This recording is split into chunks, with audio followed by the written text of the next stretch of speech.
Hello everyone, my name is Ashish and I'm a junior doctor working in the UK. Welcome to the channel. In today's video, we'll talk about how the PLAB2 exam is scored, and I'll be sharing with you my scorecard in the PLAB2 exam. If you want to see more of such videos, then click on the like button, share this video as much as possible, and support this channel by clicking on the subscribe button. Let's start. First of all, let's talk about the structure of the PLAB2 exam. So the PLAB2 exam is an OSCE type exam, which is objective structured clinical exam, and it has 16 scenarios with 2 rest stations. Each scenario or rest station lasts for 8 minutes, and each station reflects real life settings in terms of a mock consultation with the patient or the relative or an acute ward. How is the PLAB2 scored? So the marks for each station in PLAB2 exam are based on 3 domains. First of all, data gathering, technical and assessment skills. The second one is clinical management skills, and the third one is interpersonal skills. And I personally believe that interpersonal skills play a huge role in this exam, so don't ignore this domain. Are there fixed passing marks for each station? The answer to this question is no. The pass mark for each station varies with the difficulty of the station and for each exam.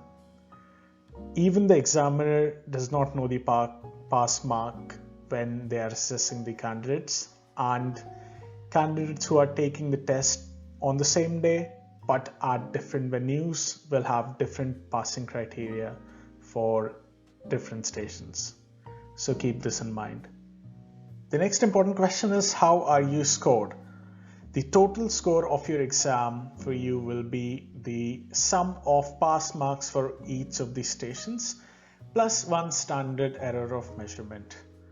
The GMC might also decide to exclude individual stations from your results, but to ensure that you're not at any disadvantage, they will reduce the pass marks for you, and they will reduce the minimum number of stations that you need to pass accordingly. For example, if they decide on removing one of the stations from that exam, then you'll have to pass in 1 less stations in that exam.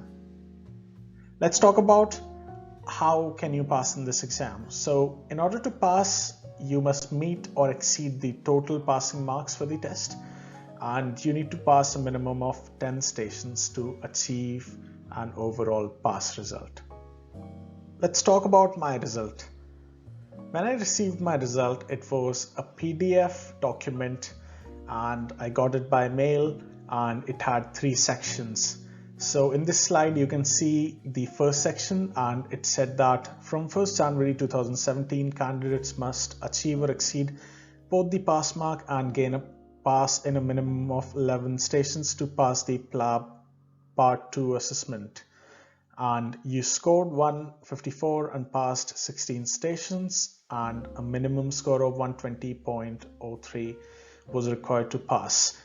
The criteria have changed now, and currently you just need to pass a minimum of 10 stations, and the number of stations have been reduced to 16 stations now. This was the second section of my results, and you can see all the domains and how much I scored in each domain.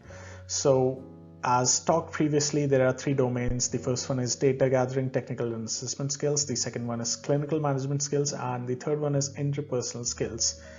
And on the left hand side you can see all the stations. I have blurred the name of the stations because the GMC ethical guidance doesn't let you speak about the exam scenarios in a public platform. But you can see all of my scores for each stations, and I got a total score of 154, and I passed 16 stations out of 18 stations. And you can see that I failed my first station. I think I was a bit nervous, and it was a totally new station for me, and then I failed one of the other ones as well, but I passed all of the other ones apart from these. So you can pause this video here and you can see how I was scored in this exam. The third section of the results is feedback on skill areas. So there are 10 skill areas, and for each station, the examiner can mark you on where you could have improved. So as you can see that I failed in the first station and I was marked on consultation, diagnosis, management, repo. So I could have improved in all of those skill areas, and all the other ticks shows for each stations where I could have done better. That is it for the video. I hope that you liked this video. If you want to see more such videos, then support this channel, click on the like button, share this video, subscribe to the channel. I will see you soon.